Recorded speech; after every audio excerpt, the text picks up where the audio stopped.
میرے بچوں نے مجھ سے پوچھا کہ پاپا جی یہ بتائیں کہ ہم فلسطین سے محبت کیوں کرتے ہیں۔ آپ کے بچے آپ سے پوچھیں یا نہ پوچھیں، انہیں آپ یہ ضرور بتایا کیجئے کہ ہم فلسطین سے اس لیے محبت کرتے ہیں کہ یہ فلسطین انبیاء علیہم السلام کا مسکن اور سرزمین رہی ہے۔ حضرت ابراہیم علیہ السلام نے فلسطین کی طرف ہجرت فرمائی تھی، اس لیے ہم اسے محبت کرتے ہیں۔ اللہ تبارک و تعالیٰ نے حضرت لوط علیہ السلام کو اس عذاب سے نجات دی تھی جو ان کی قوم پر اسی جگہ پہ نازل ہوا تھا۔ حضرت داؤد علیہ السلام نے اسی سرزمین پر سکونت رکھی اور یہیں اپنا ایک محراب بھی تعمیر کرایا۔ حضرت سلیمان علیہ السلام اسی ملک میں بیٹھ کر ساری دنیا پر حکمرانی فرمایا کرتے تھے۔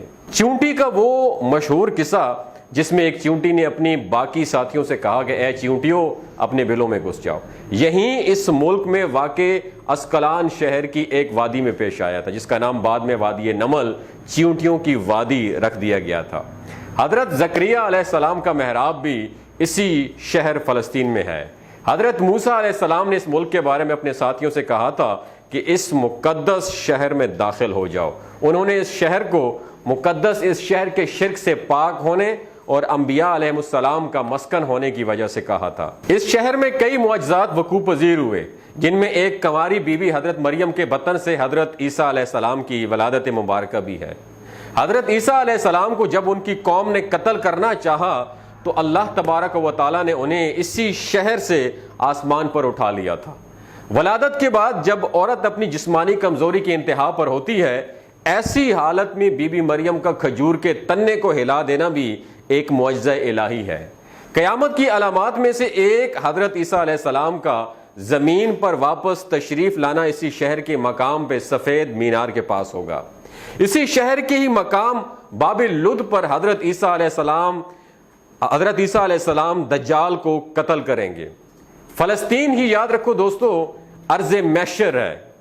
اسی شہر سے ہی یاجوج ماجوج کا زمین میں قتال اور فساد کا کام شروع ہوگا، اور اسی شہر میں وقوع پذیر ہونے والے قصوں میں سے ایک قصہ طالوت اور جالوت کا بھی ہے۔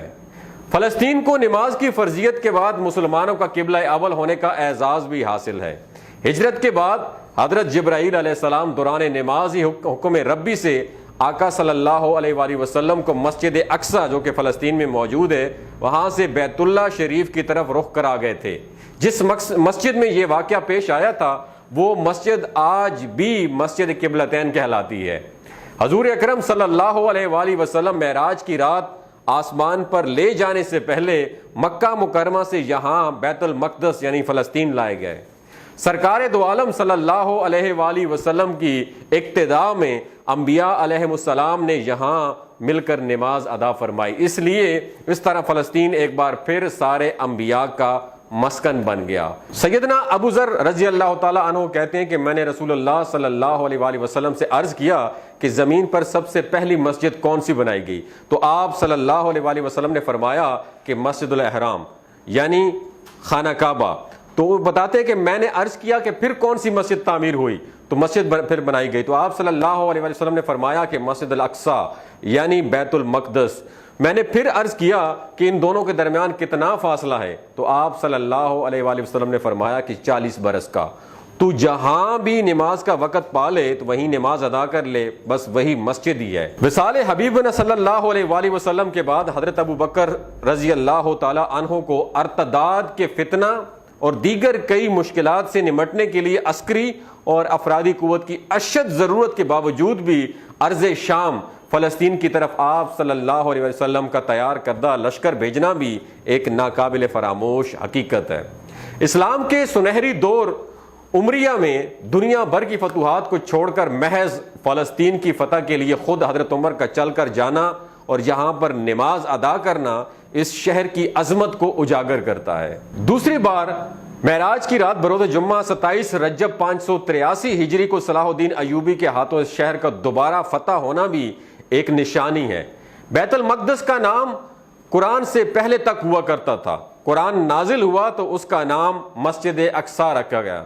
قدس اس شہر کی اس تقدیس کی وجہ سے ہے جو اسے دوسرے شہروں سے ممتاز کرتی ہے۔ اس شہر کے حصول اور اسے رومیوں کے جبر و استبداد سے بچانے کے لیے 5000 سے زیادہ صحابہ کرام رضوان اللہ تعالی اجمعین نے جام شہادت نوش کیا، اور شہادت کا باب آج تک بند نہیں ہوا، سلسلہ ابھی تک چل رہا ہے۔ یہ شہر اسی طرح شہیدوں کا شہر ہے۔ فلسطین کی عظمت کا اندازہ اس بات سے بھی لگایا جا سکتا ہے کہ یہاں پر پڑھی جانے والی ہر نماز کا اجر 500 گنا بڑھ کر دیا جاتا ہے۔